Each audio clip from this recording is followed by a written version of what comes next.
Bismillah ar-Rahman ar-Rahim. The Tablighi Jamaat. What is the reality of the Tablighi Jamaat? What is this work about?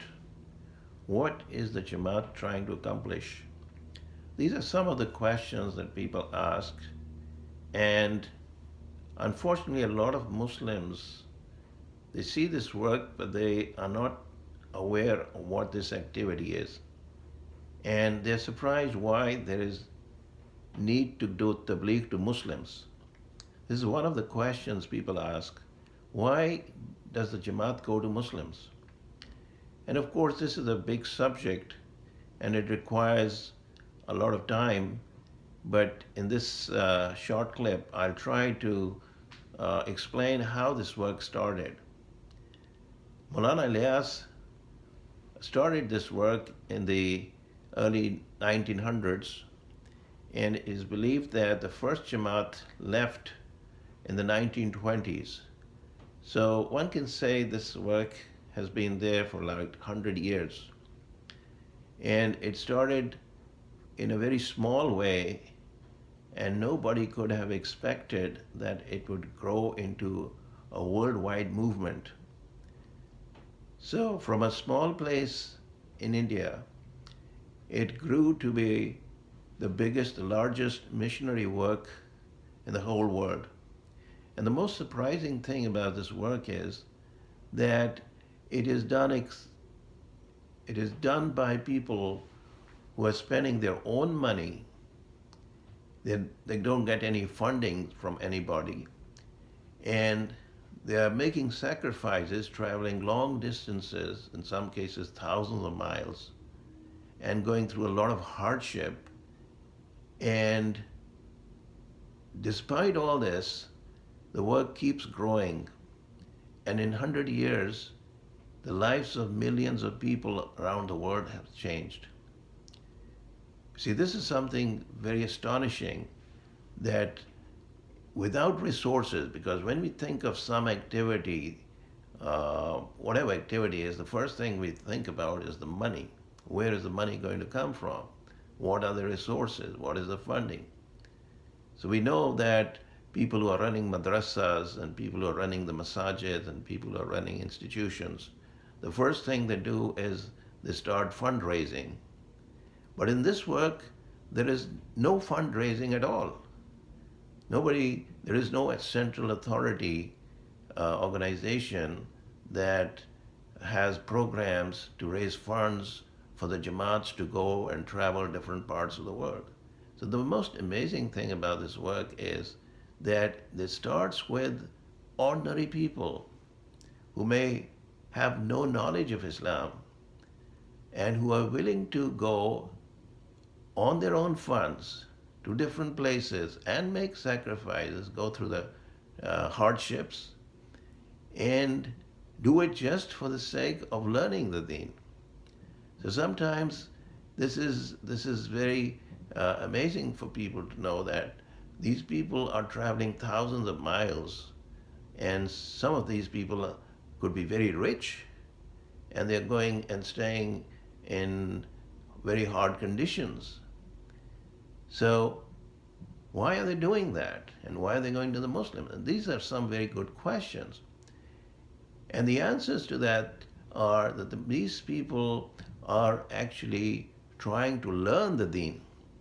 There's a misunderstanding among the people that they are doing tabligh, they are teaching Islam to people. The reality is that they are going out to learn Islam. Maulana Ilyas is believed to have said that this is a movement to learn Iman. You see, one can learn Islam by reading books, one can learn Islam online, but to learn Iman, one has to make sacrifice. We see a lot of people who have a lot of knowledge of Islam. They have read books, and in some cases, they have even written books. So the knowledge part is there, but the practice is not there. So much so that they are not even able to pray 5 times a day. So one wonders that what is the use of their knowledge when a person has so much knowledge, but he's not able to put that in practice. So in this work, the important thing is to bring the deen into the life of the person. So the person is able to practice what he's learning. The knowledge is beneficial only if it's put into practice. Just imagine there is a person, he spends years and years and years uh, becoming a doctor, and he gets a medical degree and he gets certified, but he doesn't practice. Now, that person is not going to make any money because he's not putting his knowledge to use. The same is the case of a person who has a lot of knowledge of Islam, but there's no practice of Islam in his life. And this is what Maulana Ilyas saw. He saw there are a lot of people coming out of madrasas after years and years of knowledge, but their practice was not there. And this caused him a lot of concern. And this work started, and he started seeing the results. The people who went through the program, they came out with changed lives. So there was a complete revolution, so to speak. And people started noticing that their purpose of life changed. They were ordinary people. They were, um, you know, business people. They were employees. They were people in government jobs, all kinds of people. Without going to madrasas and universities and colleges, they were learning things in this program which they were putting into practice. And this encouraged the ulama also. In the beginning, the ulama was skeptical because they were not sure what this is going to achieve. So in the beginning, it was the ordinary people. And then later on, the ulama, when they started seeing the results, then they started getting involved in this work. And now, alhamdulillah, in 100 years, this work has come to a point where even if people are not participating in this work, they are highly appreciative of this work because they see the results. They see people with very different backgrounds who are completely out of Islam. They were Muslims, but they had no practice of Islam in their lives. They saw their lives change so dramatically that they started appreciating this work. So this is something that needs to be understood by the common people, that this is an effort to learn the deen.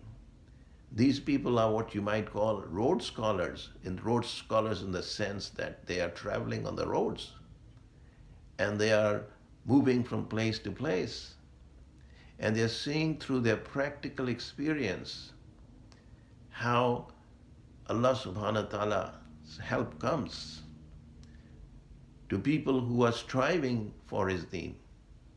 You see, this is something that is learned by experience. The person who's reading the book, he's getting the knowledge. He's getting what you might call second-hand knowledge. He's reading about the saints. He's reading about the ulama. He's reading about the scholars. He's reading about the prophets. He's reading about the Sahaba. But he's not experiencing anything himself.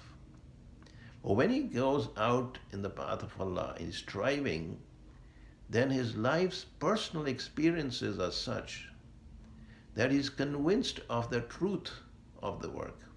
He's convinced of the truth of the deen. A lot of times we see people who have not of knowledge of Islam.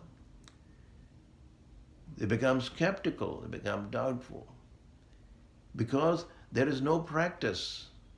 They have knowledge, but there's no practice of Islam, and they don't see the benefits of Islam, and they become doubtful to the extent that sometimes they even leave Islam. And in this work, the more the people do it, the more experience they get it, the more experience they get, the more convinced they are that this is the truth. So people should understand that this work is actually to learn Iman, That's why I said that this was a movement. Maulana Ilyas believed to have said that this is a movement to learn Iman. And in the process, of course, you are learning also, you're learning the rules and regulations, and you're learning Islam also.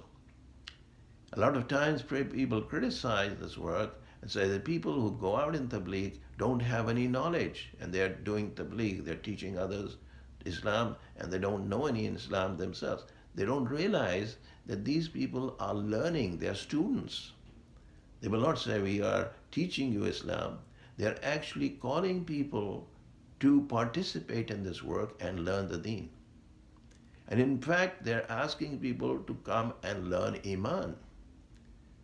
So Iman is something very different, and that comes with sacrifice. Sahaba learned Iman through their sacrifices. They didn't go to madrasas. There were no madrasas. There were no institutions where they could go and learn. So they were learning Iman directly from Rasulullah. He was teaching them, and they were learning, and they were putting into practice. And the more they put into practice, the more they saw the reality, the truth of the deen. So unfortunately, today, a lot of Muslims, including some scholars of Islam, who have not spent any time in this work and who question this work or who criticize this work, do not realize that this is very important part of the learning process. How many times we see people who are spending time in the Jamaat, whatever time they're able to give. There's no requirement that you have to spend so much. Whatever time people are able to give, but when they go out, make the sacrifices, Allah subhanahu wa ta'ala shows them the reality. And when they see that, they become so encouraged that they encourage other people that this is very, very essential. This is a very important part of the learning process. So this work of Tabligh is something that is essential for anybody who wants to learn Iman. They can learn Islam sitting in their houses, reading books, watching programs, listening to videos, and they can get a lot of knowledge. They can become Hafiz of Quran. They can memorize Hadith.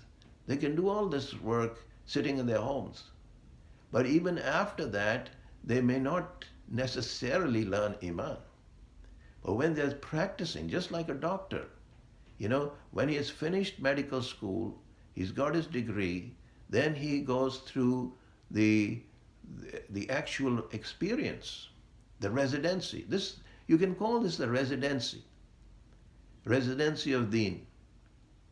This is a residency where you are actually seeing real life people and you are learning the reality on the ground. And people going out, just like the doctor, every patient is different. And each patient, he's learning something. He's also giving help. The person is getting the benefit of his education, plus he's also learning in the process. So in this work, people are learning every time they're going out. They're learning the reality on the ground. They find out there are many people out there who call themselves Muslims, Muslim names. And they're very proud of being Muslims, but they're not even able to make one salat in the day. There are a lot of people who may be Hafiz of Quran. They read the Quran beautifully. They're great reciters of the Quran. And they have perfect tajweed. Everything is fine. But the practices, no, they consider the knowledge of Islam to be the substitute of Islam. And this is one of the deceptions of this shaitan, that he makes you satisfied with whatever you're doing.